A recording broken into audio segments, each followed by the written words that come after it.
Morning all of you.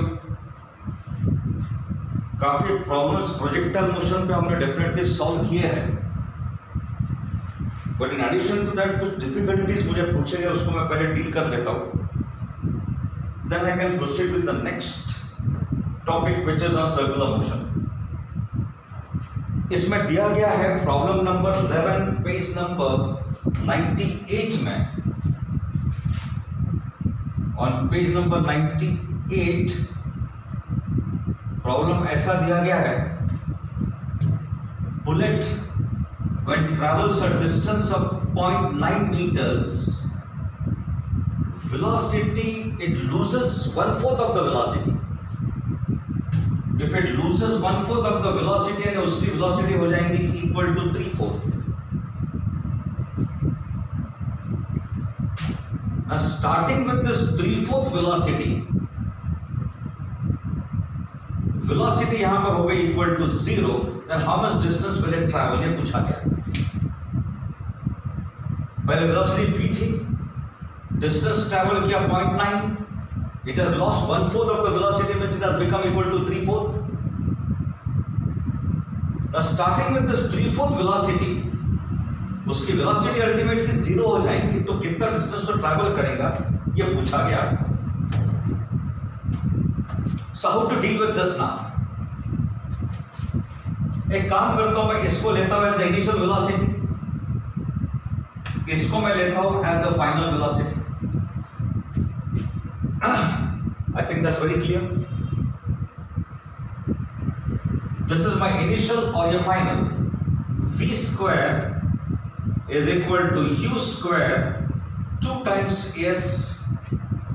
Final velocity कितना है? 3/4 v the whole square. Initial velocity v square plus 2 times a into s, distance traveled is equal to 0.9. इसको अगर मैं इधर लेके आ जाऊंगा, it is 9/16 v square minus v square is equal to 2a into 0.9. Subtract करने से ये रहेगा minus v7 v square upon 16. This is equal to 2a into 0.9. Minus sign का मीनिंग है that it is retardation and nothing else. So ये हो गया मेरा पहला इक्वेशन। अब यहां पर मैं इसको लेता हूं as the initial velocity here, और इसको मैं लूंगा as the final velocity। Initial कहां से स्टार्ट हुआ? 3/4। लॉस कितना हुआ? 1/4, तो रिमेनिंग विल बी 3/4। अब 3/4 वेलोसिटी स्टार्ट होके कहां पर जाएगा? 0 तक जाएगा। तो यहां पर फिर से इक्वेशन में वही लिखता हूं, v square is equal to u square 2 times s। Final velocity मेरी कितनी? 0 है। इनिशियल वेलोसिटी कितना है?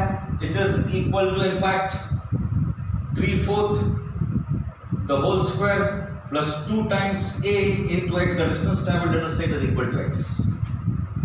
तो मुझे मिलेगा minus 9/16 square is equal to 2a into x. ये बन गया मेरा सेकंड इक्वेशन। सर दोनों को डिवाइड करेंगे अभी। I just divide equation 2 by equation 1, तो मुझे कितना मिलेगा?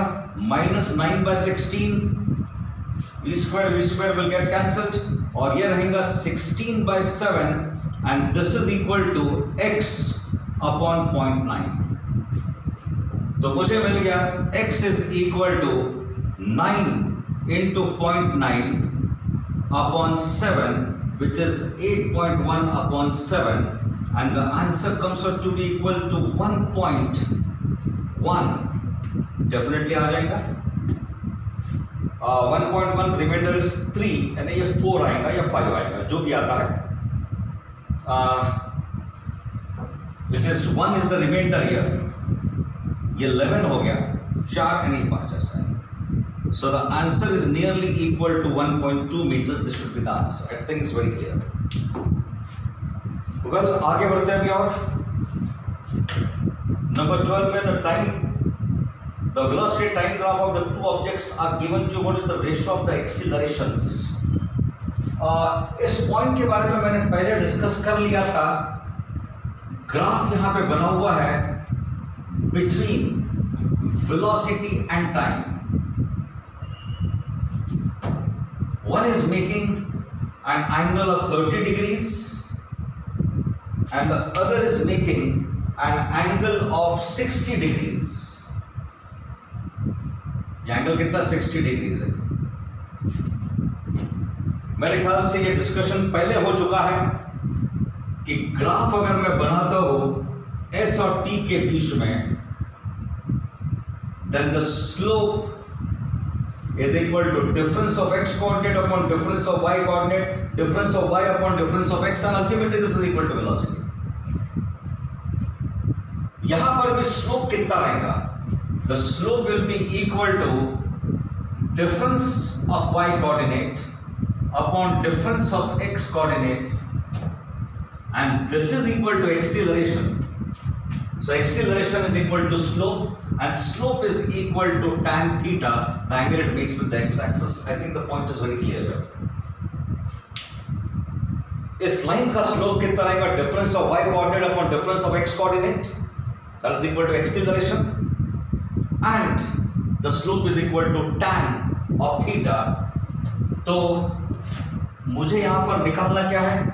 So acceleration of the first upon acceleration of the second is equal to tan of 30 upon tan of 60।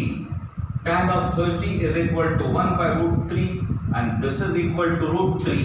तो आपका आंसर आएगा 1 by 3। I think this is very clear। That gives you the result। Problem number 35, a body is projected vertically upward with a velocity of 98 meters per second। How high will it rise and how much time will it take to return to the point of projection? आप देखेंगे the particle or the body is thrown with a velocity which is given to you as 98 meters per second। ये उसकी initial velocity है।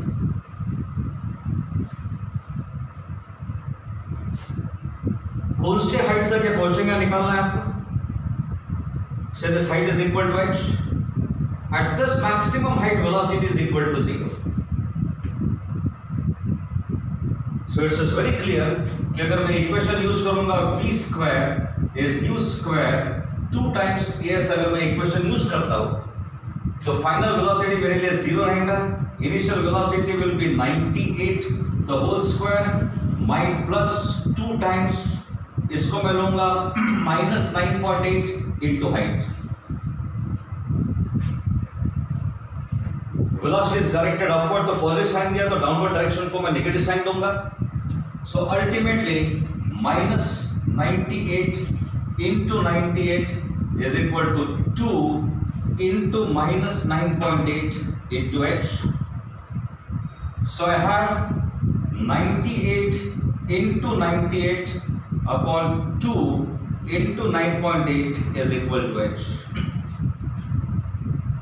ये decimal point को यहां लेके आ जाऊंगा तो ये कितना होगा 980, और ये कैंसिल होने के बाद अल्टीमेटली दिस इज 980 यानी ये 10 आ जाएगा यहां पर, and this is 5, so 98 into 5 which is equal to 44 carat, and that is equal to 45 plus 4 is equal to, so the height to which it rises is equal to 490 meters। This should be the answer। Let me just check the answer here। It is 980 दिया हुआ है। अब next part of the problem है how much time will it take to reach back here. ऊपर जाने के लिए जो समय दैट इज रिक्वायर्ड वो निकाल लेंगे अपन, that will be better. So the time of ascent is equal to time of descent, तो हम इसको सिर्फ डबल कर लेंगे। तो how we proceed here? It's very simple. v is equal to u plus 80। Final velocity वहां पे कितना है 0 है, तो दिस इज इक्वल टू 0, और ये कितना है 98। This will be plus minus 9.8 into time. So we have minus 9.8 into t is equal to 98. So t is equal to 98 upon 9.8. We are in a 980 upon 98. तो answer आपका आने चाहिए 10 second must be the answer. I think it's very clear. So well, it is not 20 seconds करके दिया है. तो well, time of ascent is equal to 10. So the total time will be equal to 2 times t, which is equal to 20 seconds. जितना time उसको ऊपर जाने के लिए लगता है उतना टाइम उसको नीचे आने के लिए लगता है. So the result is very clear.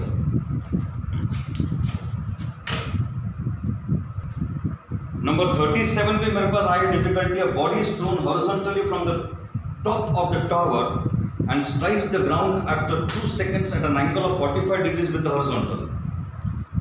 Find the height of the tower and the speed with which the ball was thrown. The ball is in fact thrown horizontally from the top of the tower. 37 के लिए कैसा देख लीजिए आप. So this is the tower here. यहां से it is thrown horizontally. So taking a parabolic path, ultimately it will hit the ground. This is what is happening. और आगे क्या दिया देख लीजिए आप. After 2 seconds at an angle of 45 degrees with the horizontal.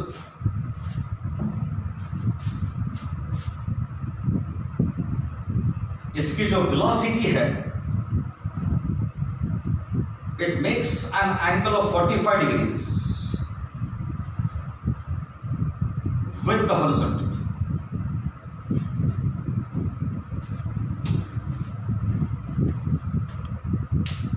It strikes the ground at an angle of 45 degrees. Now definitely stone को आपने फेंका है with some velocity equal to u, let us suppose. Now what happens? It is moving in the downward direction.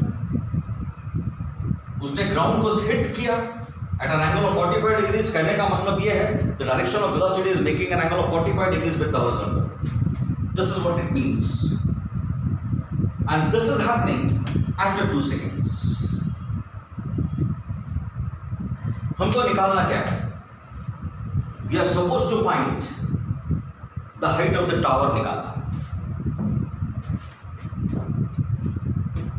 Now how to get this height of the tower? ये पहली बात है. और एक बात यहां पे दी गई है. It is thrown horizontally. Since it is thrown horizontally, मैं ऐसा बोलूंगा, the x component is there and the initial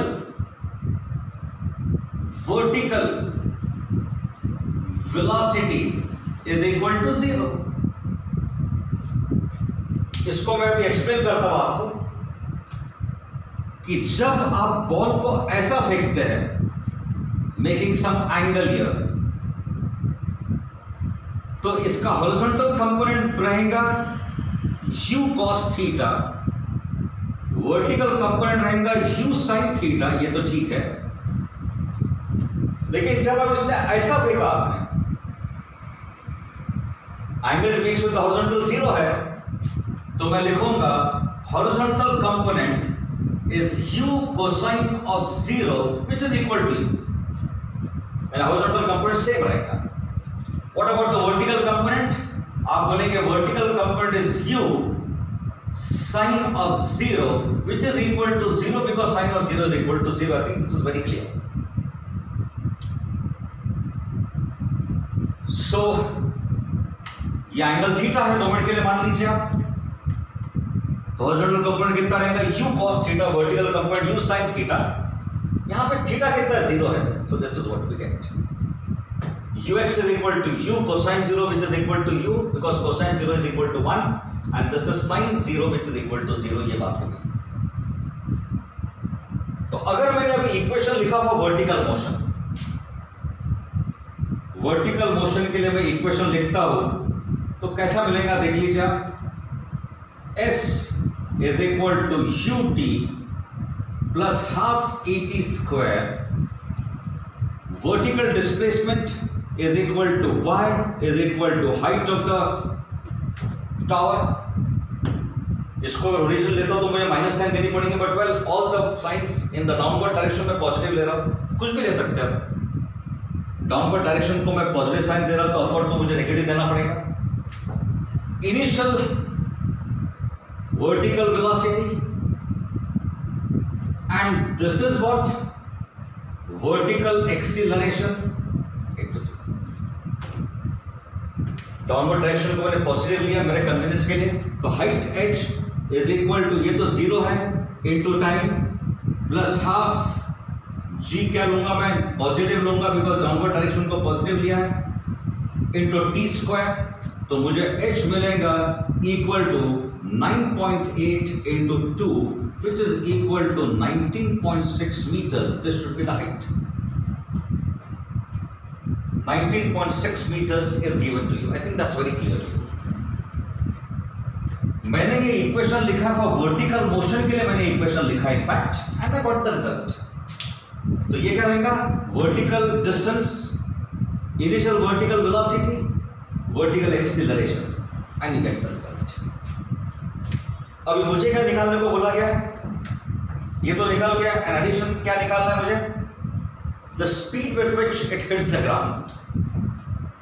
ना स्पीड का जहां तक सवाल है, अभी आप देखो ये ग्राउंड लेवल है, it hits the ground with the speed here. ये क्या रहेगा आपका एक्स एक्सिस, इसको मैं लेता हूं एज द वाई एक्सिस, है ना। This is what is happening. Angle कितना बनाइए, 45 डिग्रीज।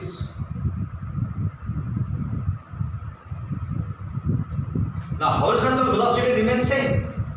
The horizontal velocity कितने रहेंगी, it will remain as ux which is equal to u. No problem about that. Horizontal velocity constant रहेगी. This we have discussed. Horizontal projectile motion है. Horizontal velocity, there is no horizontal force. The horizontal velocity will remain constant. So ux is equal to u. And what about this vx now? Now this is equal to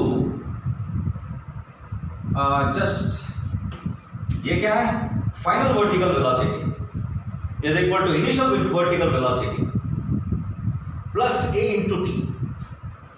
तो final vertical velocity आपकी रहेंगी equal to, initial vertical velocity zero था, initial vertical velocity was zero, और ये रहेगा 9.8 into 2. So this vertical velocity is equal to 19.6 meters per second.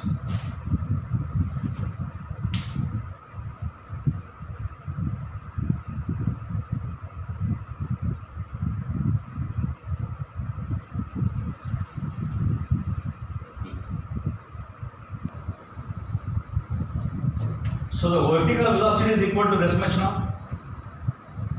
And say this is the resultant velocity. It is very clear, इसका component इस direction में भी 45 degree रहेगा। So Vy is equal to component of this in this direction here, which will be equal to how much? Vy will be equal to V cosine of 45.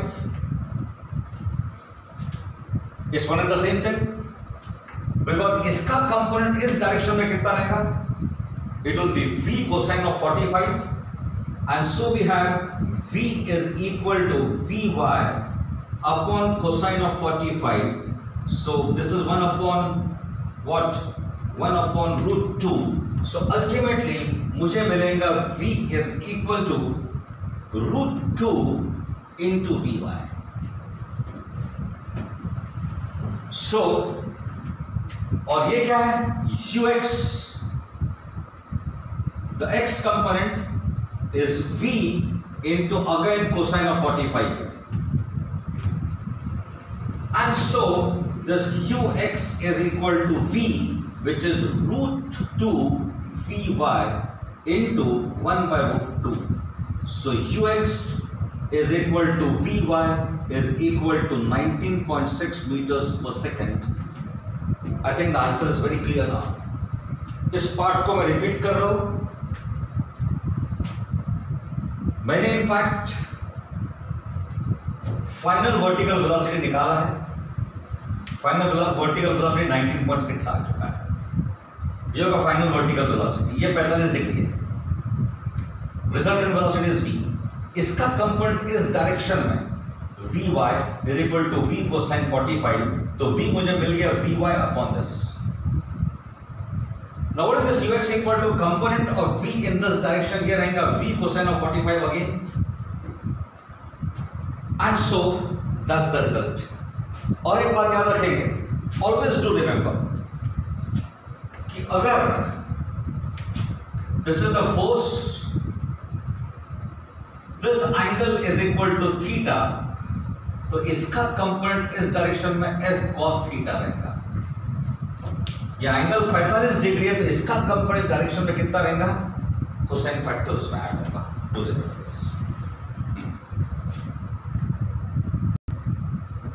Number 38 के लिए two bodies are projected vertically upward from the ground with the velocity of 60 and 31 meters respectively. Find the difference between the maximum height reached. 38 के लिए कैसा है देख लीजिए. It has been projected with the velocity equal to u here.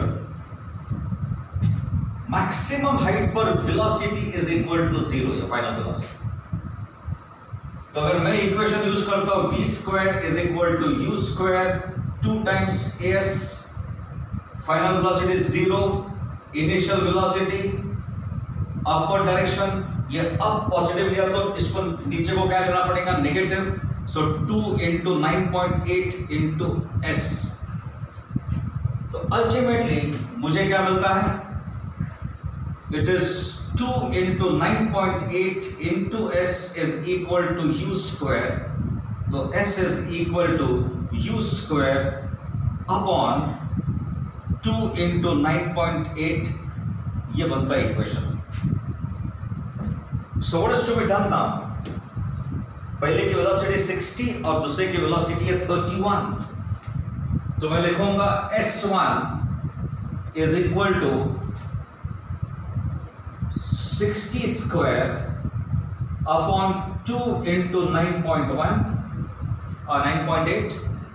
दूसरे की velocity है 31, so it is 31 square upon 2 into 9.8. Difference निकालना है मुझे, तो S1 minus S2 is equal to, एक काम करता हुआ take out this common and this will be equal to 60 square minus 31 square. ये मिल गया. Whatever the answer comes to, मेरे ख्याल से इसको अपन लिखेंगे a square minus b square, तो that will be 60 plus 31 into 60 minus 31 upon 2 into 9.8. तो ये रहेगा in fact equal to 91 into 29 upon 2 into 9.8. Approximation अगर मैं करता हूं, लॉग टेबल से आपको इसको सॉल्व करना है. अप्रोक्सीमेशन में ये 91 को मैं 9.80 लेता हूं से 91. I'll take that to be equal to 91 को ऐसा रखते हैं. This is 29. इसको मैं 10 बोलता हूं तो this will become equal to 20.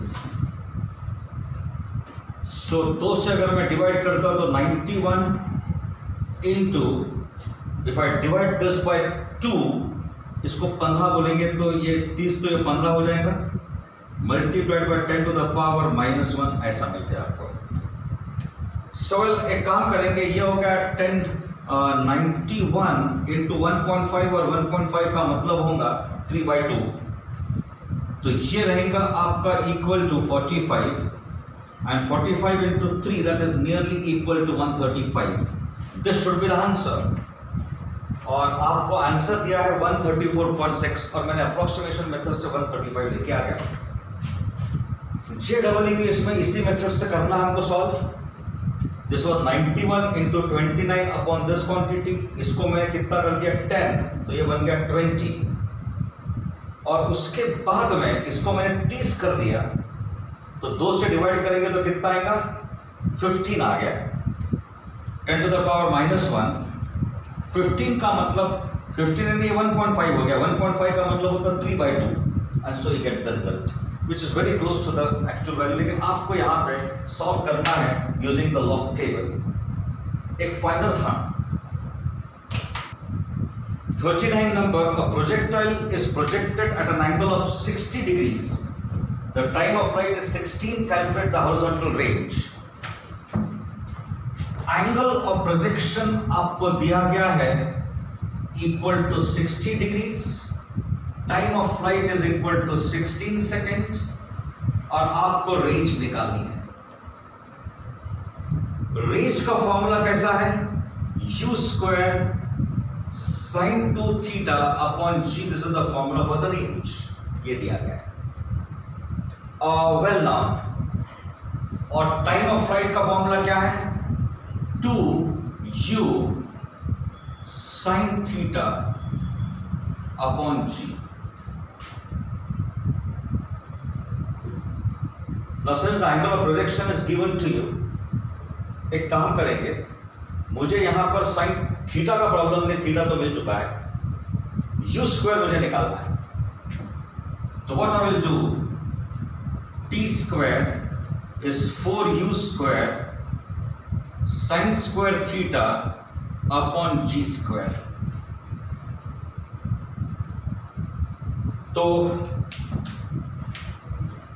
तो इक्वेशंस मैंने लिख लिया अभी, आप तो सिस्टमेटिकली अरेंज कर दीजिए आप। ये हो गया r and this is equal to T square. Best way, divide the two, तो मैं लिखूंगा r upon T square. r लिख लेता मैं, कंफ्यूजन अवॉइड कीजिए, पूरा लिखेंगे अपन। u square sine 2 theta upon g multiplied by, ये रहेगा G square upon 4u square sine square theta. So ultimately what you have here, एक g यहां पर कैंसिल हो जाएगा, u square has got cancelled, और ये रहेगा sine of 2 theta upon sine square theta, 4 times sine square theta. We shall do one thing here. यहां पर मैं लिखूंगा 2 times sine theta cos theta upon 4 into sine square theta, because sign 2 theta का मतलब क्या होता है? It is 2 times sine theta cos theta. ये कैंसिल हो जाएगा, एक गया, एक साइन टर्म कैंसिल हो जाएगा, so that will be equal to cos theta. एक साइन नीचे से चले गया, 2 times sine theta. So well 60 degrees अगर मैं सब्स्टिट्यूट करता, टैन पे मत जाइए आप, this is equal to half, हाँ, sine of 60 is equal to half और cosine of 60 is equal to half, and this is equal to √3/2, तो ये 2 इधर आ जाएगा, both of them will get cancelled, और मुझे मिलेगा 1 upon 2√3 is equal to r upon T square. तो मुझे मिलेगा r is equal to T square का मतलब होता है, और t इज गिवन टू 16 है वो, so that is equal to 16 into 16 upon 2√3, ये रहेगा 8, तो मुझे यहां पर मिलेगा 48 4 carat, and that is equal to 128, 48 4 carat, right, upon √3। Answer कितना दिया मुझे देखने दीजिए आप।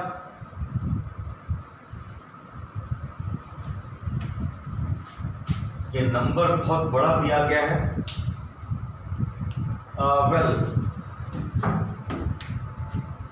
मेरे ख्याल से यहां पर जी को भूल गया अपन।